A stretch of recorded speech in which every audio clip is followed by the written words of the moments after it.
Last week we started a study on Paul to the 7 churches, and we're going to do that study in the order of the book of Acts to kind of follow along with Paul on his journey. And this is just to encourage us to see what the most important thing was to Paul to these little churches scattered all over the land of Judea and on the outskirts also in the Gentile nations. Even in the Roman provinces, he established churches, which is what 1 Thessalonians is written to. Thessalonica was a Roman province. They set it up there to be kind of they wanted the towns all around it to kind of mimic what they did there.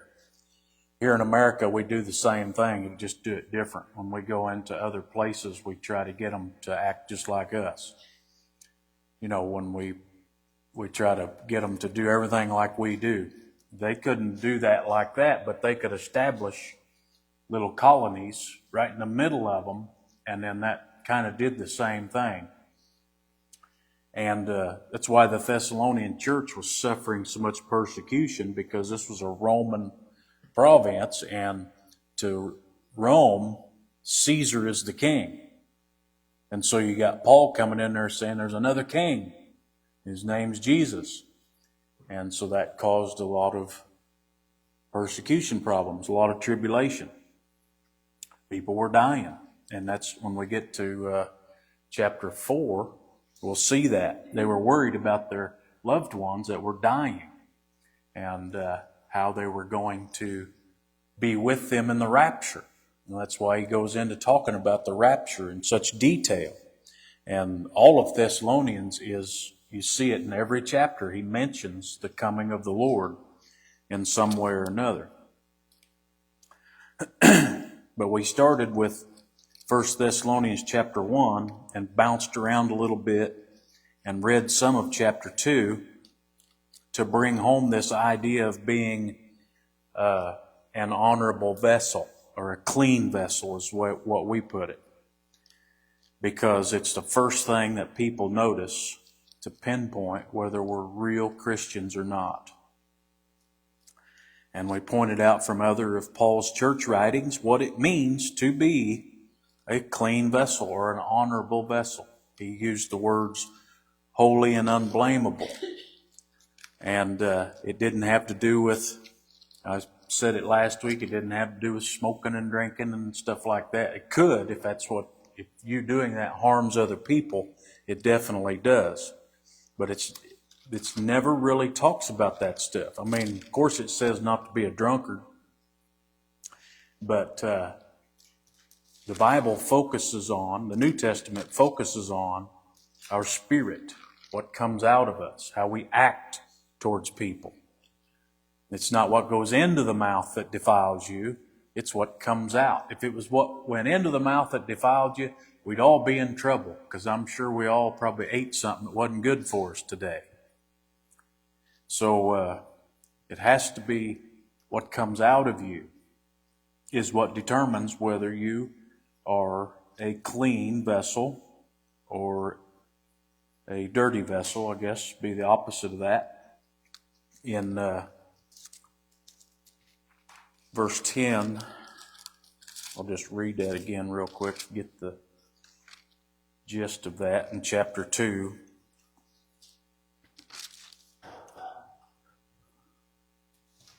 Ye are witnesses, and God also, how holily and justly and unblameably we behaved ourselves among you that believe.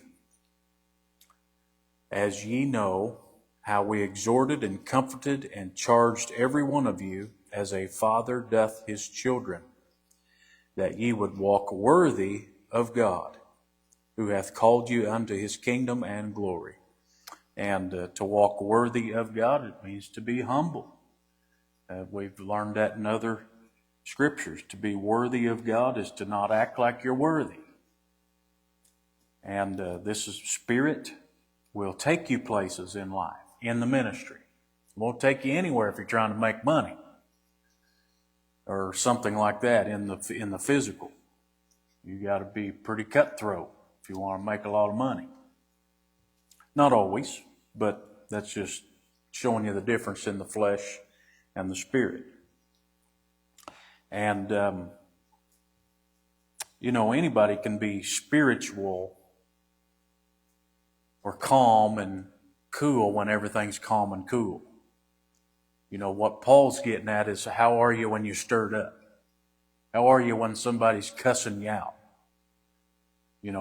Are you giving soft answers? Are you turning away the wrath? Or are you getting involved in it? That's the difference in a true Christian and one maybe that's learning still. Not that they're not a Christian, but one that doesn't know that yet. A mature Christian to an immature Christian. Because Jesus took everything a step higher. The Old Testament said, love your neighbor as yourself, and all of a sudden Jesus comes and says, I say not love thy neighbor, I say love thy enemies. Love your enemies. That's tough. But it is what will make people say, wow, I just chewed you out and you're giving me kind words. I just told you off and you're doing this for me. That shows them God and His true character. Later on in this chapter, Paul points out that the suffering that this church is going through is a way of participating in the suffering of Jesus. Listen, when I hear that or read that or understand that in my mind, it makes the persecution, the suffering have a little less sting to it. When I hear that I'm participating in what Jesus set up. He set this up when He came and suffered and bled and died for us. And He said, you all will do greater works than me. And of course we saw that in the apostles. They all went to the death serving Christ. And that's in verse 14 and 15. We read verse 10 through 12. Look at 14. It says, for ye, brethren, became followers of the churches of God, which in Judea are in Christ Jesus. For ye also have suffered like things of your own countrymen, even as they have of the Jews, who both killed the Lord Jesus and their own prophets, and have persecuted us, and they please not God, and are contrary to all men. When I see a passage like that, Paul is trying to take some of their sting away, saying you are a part of what Jesus went through during this suffering. Stay with it. Stay the course. And that's what I hear when I read that. I hear God telling me, stay with it. It doesn't matter what people do to you, what they say to you, the suffering you go through, the persecution you go through, and the persecution and suffering we suffer with today is nothing like what they had to go through. But it could be pretty soon. We could have this same stuff happen to us. They could start telling us we can't meet in our church building anymore. Kind of like COVID. That was kind of a little taste of what they just tell you what you're going to do as a church. And we're supposed to be independent of the state. But when something like that comes up, what's that? Yeah, we did. We had the service out in the parking lot and had a baptism in a water trough. Yeah. We complied with them. We complied. They told us. And I don't think they'd have put us in jail if we were just trying to do what everybody was doing. We didn't know if this thing was going to be really bad and we'd all die or what at that time. Pretty quick we started meeting in here again. But there's coming a day, we know from Scripture, that it's all going to happen. They are going to come after us and try to get us to deny our faith. And hopefully we're out of here before that, but I don't know that. Christians in every generation have had to suffer that same thing. I don't know why we'd be exempt from that. Yeah, they go through it right now. That's right. Those missionaries those missionaries were just killed in Haiti. Just walked into their house and killed them. And so I want to point out that the motivation for this devotion that this church had is the coming of the Lord any minute. Remember verse 10 of chapter 1. Paul gives them, how do you put this? Paul bragged on them in verse 10 of chapter 1. And, he did it from verse 7 all the way to 10. But he says the ending thing, the thing that he said was their motivating factor, he says, and to wait for his Son from heaven, whom he raised from the dead, even Jesus, which delivered us from the wrath to come. There they had the work of faith, and their hope was what drove their work, you see. And that's what we have to keep that upon our minds and hearts, the coming of the Lord. He could come at any moment. Now, people believe different things all over Christendom. Some people believe he's coming any minute. Some people believe he can't come till the Antichrist is revealed. Some people don't think he's coming at all. They say that we're just going to get good enough for Jesus to come back and set up a king. That's what the Catholic religion generally believes. Whatever you believe, if it helps you be a better Christian, hang on to it. If it makes you be kind of a lazy Christian, you need to change your belief. That's the way I believe that Christ could come any minute, and it causes me to want to save people. You know, I want people to know the truth. I want people to be ready for when it does happen. Without the blood of Jesus over us, we will suffer through this tribulation that's coming like nobody has ever suffered before. And I don't want anybody to have to go through that. And the bad thing about it is that a lot of the Christians of the day are pointing toward there's not going to be no tribulation. There's going to be this utopia set up on earth. But that's after 7 years of tribulation. God's got to purify this world. Then that utopia is set up.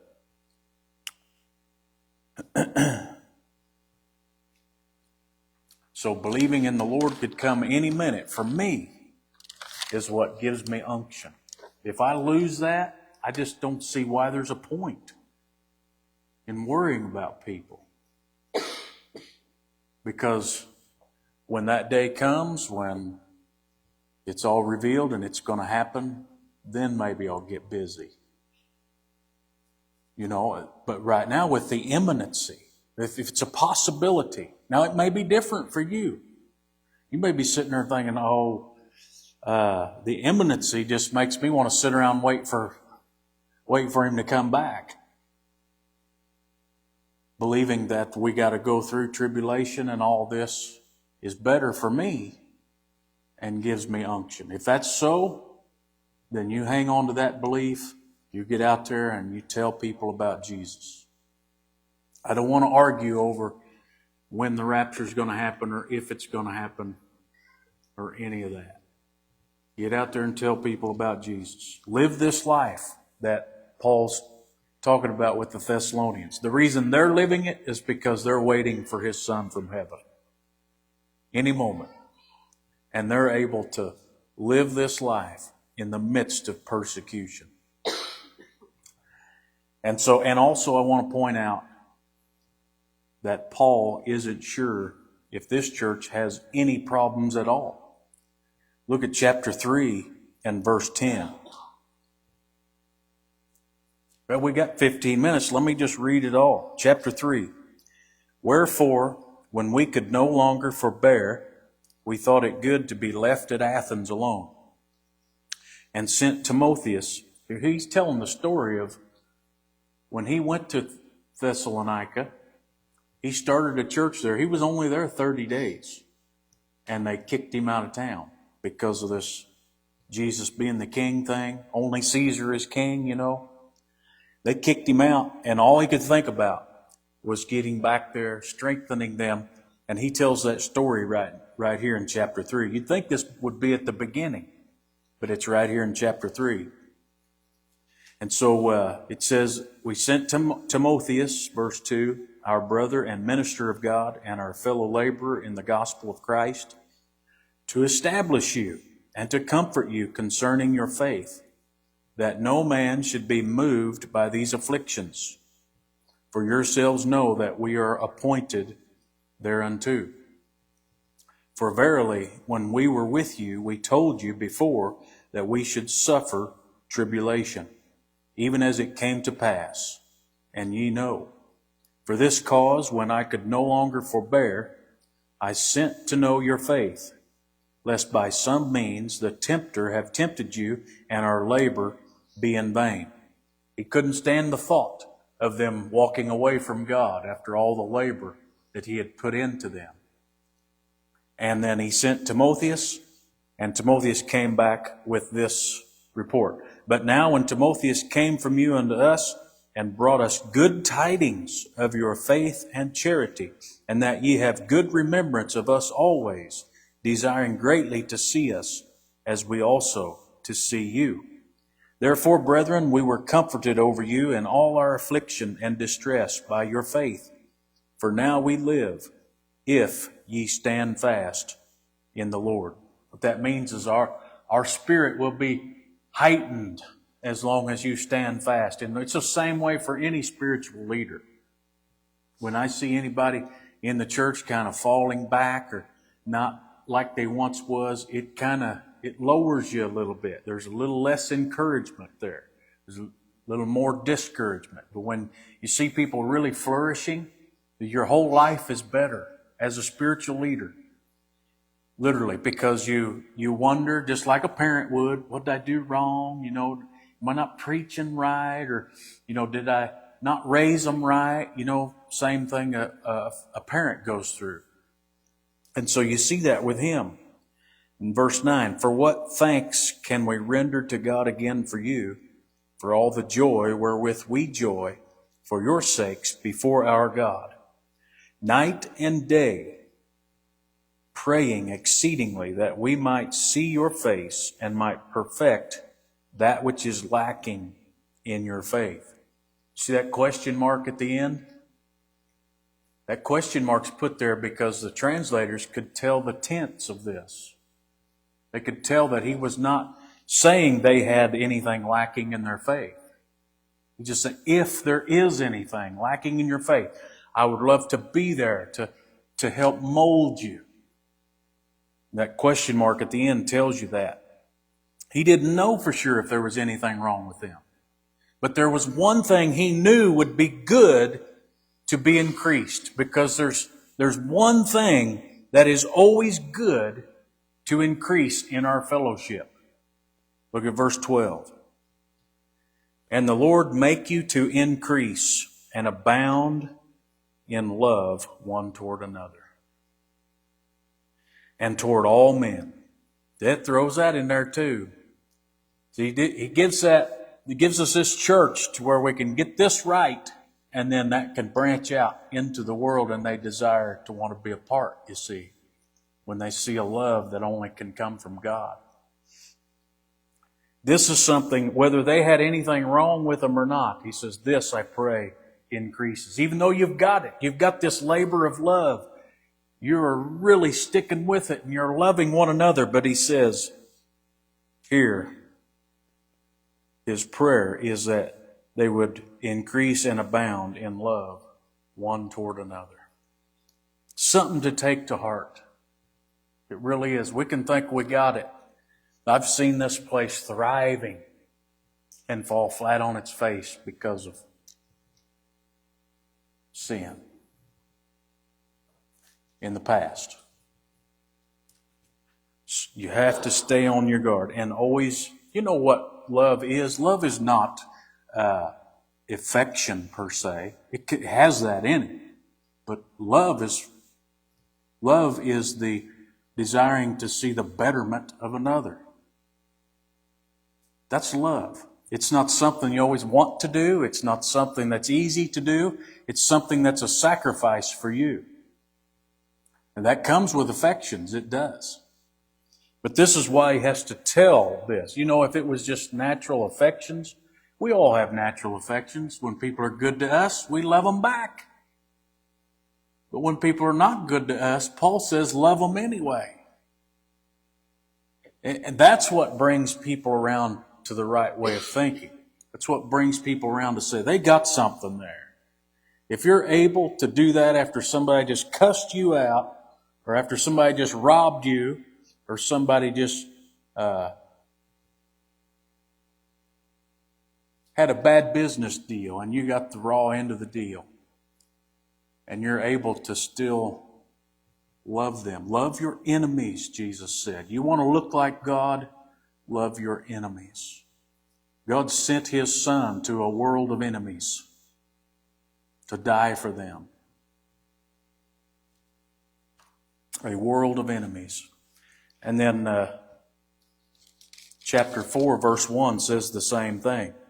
Furthermore, then we beseech you, brethren, and exhort you by the Lord Jesus, that as ye have received of us how ye ought to walk and to please God, so ye would abound more and more. That's the thought for next week. But you see that there? I mean, it's just full of that. Whatever you have received from us. Last week we saw how Paul came in there and he loved them. He didn't charge them any money. They came in there and they worked themselves. They were tent makers. They worked so that nobody would be charged any money. They ministered to them while they worked. And then that's the goal for all of us. All Christians are to make people see us that way. People that are not after money, we're just after the betterment of others. The soul betterment.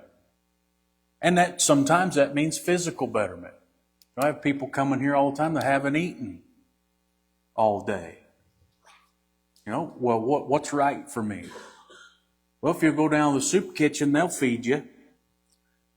Or should I give them physical meat while I'm giving them spiritual meat? Yeah. That's where it's at. That's my opportunity, you see, to be able to give them spiritual bread. Tell them about Jesus and the wonderful thing that He did on the cross. And we all can do that. It's so easy to put it off to somebody else.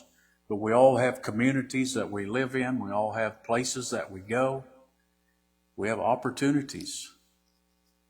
Just like Memorial Day, wearing that cross. Opportunities. Good. Ava wore hers. I wish I would have had more. We ran out. I wish I knew who made those. I'd have them make me some more. They just showed up. We had somebody's asking what we're talking about. We had an envelope of crosses on the doorstep. I don't know, it might have been 6 months ago. And it just said in there to use these however you want to. And I've had them in there that long. And it was just all came together. My message was on crosses.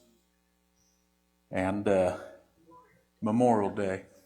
Yeah. And so just all worked out just fine. But there's always opportunities to talk about what Jesus did for this world and get people into the kingdom. I hope this has been a blessing. Let's pray. Lord, thank you for this. Give us strength. Help us to be good Christians, starting with our own church. And we are. I'm thankful for the people that are here. Lord, they love you. It's evident in the way they treat each other, and I'm so thankful for it. And I pray that that would just abound more and more. As Paul said to this church that seemed like they had no problems, if we just keep that in mind, then people will be brought in one by one. Thank you for this, Jesus. Bless our fellowship tonight. Amen. All right.